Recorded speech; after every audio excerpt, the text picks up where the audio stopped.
Have you ever wondered why pro swimmers slap themselves before their races, or why they wear 2 swim caps? How about why they swim with their fists? These crazy rituals and others explain. From shaving legs to swimming with weird equipment, let's dive in. Oftentimes, you'll see the best swimmers in the world wearing more than 1 swim cap. You might ask, why is this? There are a couple of reasons for that. If you're training with a specific swim cap, you might actually need to wear a different cap in representation when you compete. For example, this is a cap that I got for swimming from Asia to Europe in the Bosphorus cross-continental swim. Every swimmer was required to wear it. What a lot of swimmers did is they'll put their regular training cap on first, then their goggles, followed by the competition cap. You'll often cycle with a latex cap and a silicone cap on top of it. If you're swimming in open water, this can also keep your head warmer. There's also a personal preference that goes with it. Some people are latex, some people are silicone, some people like the goggles underneath the cap, some people like the goggles over the cap. Let me know in the comments what version you like as well. Also, you might be wearing a dome racing cap. This isn't a dome, this is a silicone, but these caps actually have no seams and they're super fast. And what you'll want to do is wear a latex cap first, then your goggles, and then the dome or hydrofoil cap on top of it, and that'll make you swim the fastest. If you've ever watched the Olympics, you notice that the best swimmers spend most of the length under the surface of the water. This is even more true if you watch in the college swimming and short course yard pool, where literally the best swimmers spend more time underwater than actually swimming over the surface. And this is because you can swim faster underneath the surface of the water than on top of the water. This is because water is 800 times more dense than air. So if you can swim in a more streamlined position, that is dolphin kick, you'll swim that much faster. Swimming underwater is often referred to as the 5th stroke. It's something I talk about a lot in my book, Swim Like a Pro. And if you want a full breakdown of the analysis and how you can swim faster in every stroke, including the underwater dolphin kick, you gotta check out the book, link down below. Pro swimmers do a ton of training before and after their workouts. If you see top swimmers doing push-ups or other dryland activity before they swim, it's because they're getting their central nervous system activated. They're getting warmed up, doing things like dynamic stretches to really get the blood flowing.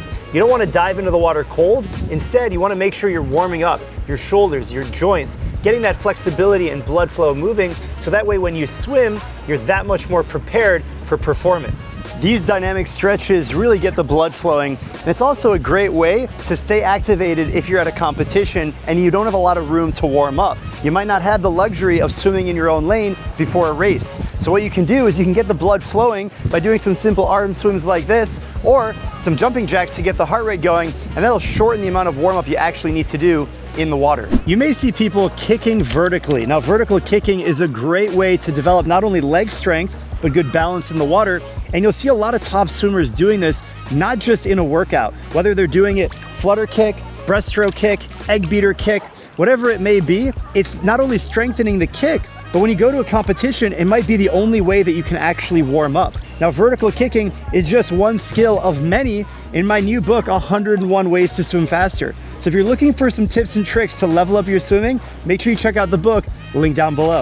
If you've gone to an international competition, you may have seen some of the best swimmers warming up with fins. That's right, they just walk up to the edge of the pool and they dive in and they start doing their warm up with fins. Now, if you're only swimming a few times a week, this isn't gonna work for you because your body hasn't really developed the strength and the feel of the water to add that much resistance even in your warm-up. But if you're a top-level swimmer and you're training with fins regularly, it's a natural extension of your body. And so that way, when you get into a warm-up, it doesn't really feel like that much added resistance, but you get the benefit of added speed. So what you're essentially doing is you're training your body how to move quickly through the water. And when you go to a competition, by warming up with fins, these pro swimmers are able to just skip to the fun part and teach their body what they want it to do in 30 minutes or 1 hour when they actually step onto the blocks and they have to race. So then why do pro swimmers warm up more than once before a swimming race? And what is a double warm-up?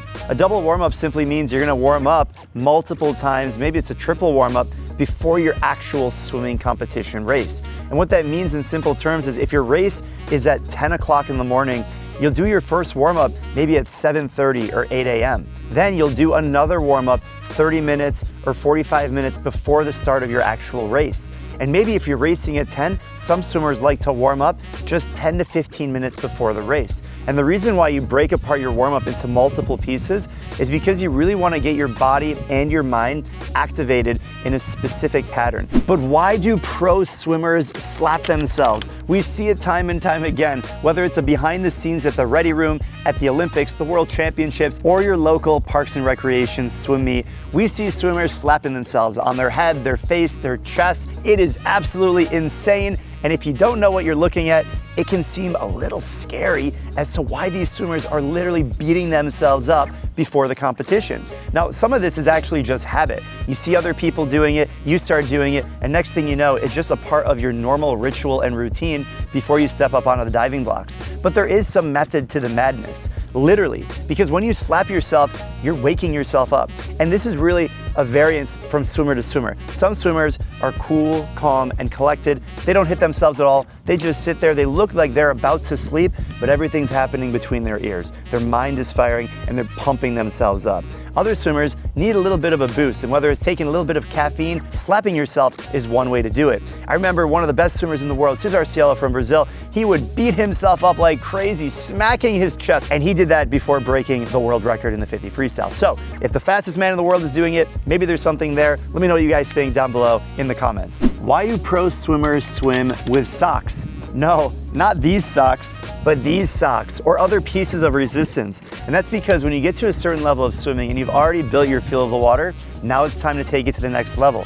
And you can't really do that with just your natural body. It's sort of like doing push-ups. After a certain period of time, push-ups aren't that difficult and you need to increase the amount of resistance on your body. So you'll move to the bench press or more complicated versions of a push-up where you increase the amount of load on the muscle. And in swimming, the way we do that is resistance. So if you see someone wearing drag socks in training, or maybe swimming with a parachute or a power tower, or maybe even a stretch cord, there are a lot of different ways that you can add resistance. You can also add resistance with fins and paddles and other things like that.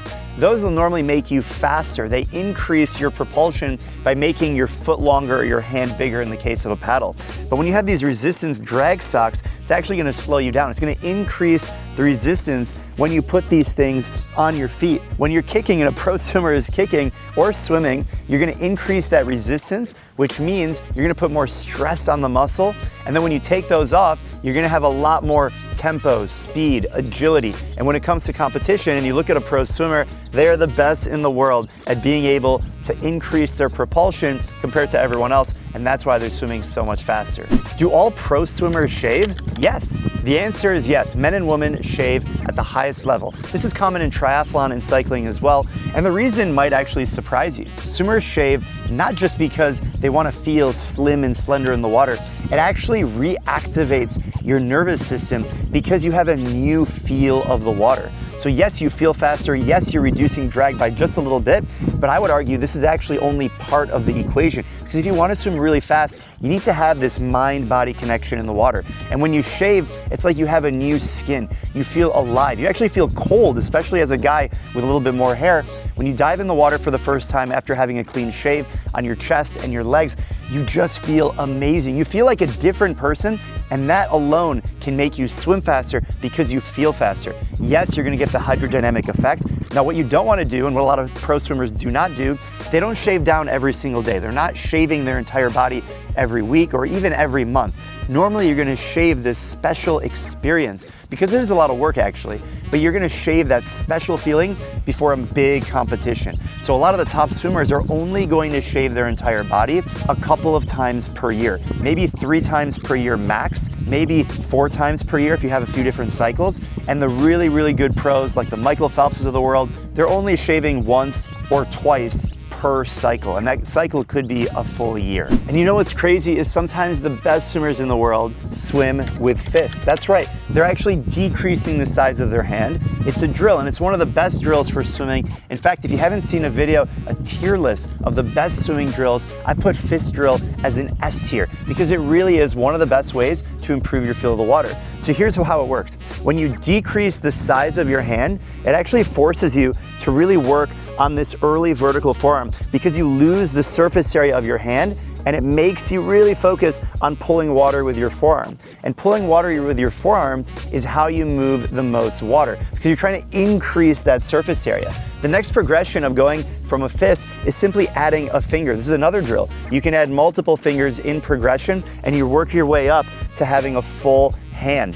Then, after you have a full hand and you're really getting strong and a good feel of the water, pro swimmers will start to add a little bit more size. So when you add a paddle, it's actually going to increase the size of your pull. So now we're doing quite the opposite. So we've shrunk the hand with the fist, and now the pro swimmers are going to add a paddle. And if you notice, some of the best swimmers in the world are able to swim with these absolutely massive paddles. So as you get stronger in the water, you increase the size of your paddle, you increase the resistance, you build the muscles even faster.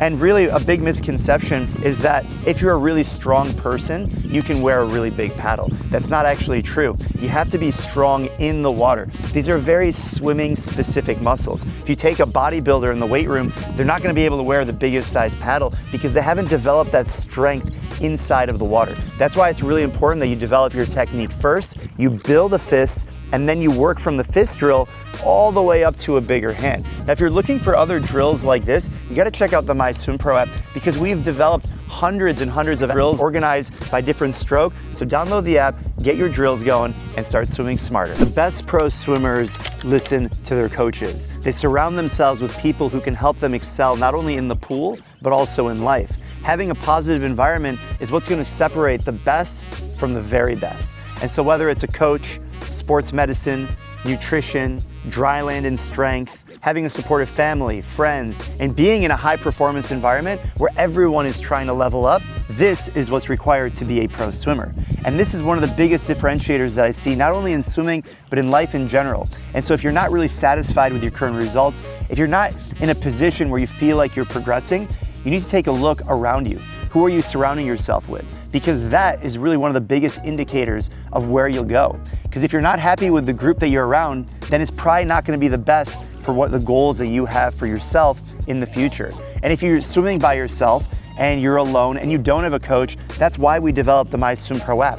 It's basically a coach in your pocket, on your wrist, guiding you through every step of the way. And if you want to level up, you can join our swimming academy, where you can work with myself and my team, where we can analyze your technique, give you corrective feedback, and help you do all the things that you need to do so you can reach your goals in less time. The best swimmers, the pro swimmers, are all very methodical and literally obsessed with their stroke technique, their data, how many strokes they take per length, how many breaths they take in a race, where they take the breath, how many dolphin kicks they take off the wall. And so if you haven't seen yourself swim, you're really at a disadvantage. It's not just seeing yourself swim, because it's really easy actually these days to grab your phone, put it on the side of the pool and film yourself, but actually working with a coach who knows what they're talking about, who can point out specifically what you need to focus on, when you should focus on it, and specific drills that you can improve, and then seeing that over time. And this is exactly what we do in our academy. So if you're interested in learning more, if you want to work with myself and my team, check out the link in the description. Why do pro swimmers train at altitude? If you actually go to a higher elevation, whether it's at the top of a mountain, the US Olympic Training Center in Colorado Springs is over 6,000 feet. There are other training centers around the world, and they've designed these places specifically in these locations so that way athletes can train with less oxygen. Yup, that's right, because when you train at a higher altitude, there's literally less oxygen in the air, your body becomes more efficient, you improve your VO2 max, and almost all of the pro swimmers that have broken world records have had some experience at a training camp. Michael Phelps has spent weeks, if not months at a time at the US Olympic Training Center, and it turned out pretty well for him and other top athletes. Now, if you're thinking, well, I'm never gonna be able to train at the US Olympic Training Center or other altitude training camps, that's okay. You can still get most of the benefits of this training camp experience when you come to one of our retreats. These are incredible one-week experiences at all-inclusive resorts. We're swimming in paradise multiple times per week. We do video analysis, a yacht trip. It's an absolutely incredible experience, and I'm so excited to announce some of our upcoming locations because we have some absolutely amazing locations and programming planned. So if you want to learn more and you want to join us in paradise, make sure you check out the link in the description. And if you've really found value in this video and you really want to level up your swimming, I know you're serious, so I want to see you at this video right over here. I'll see you over there, and happy swimming.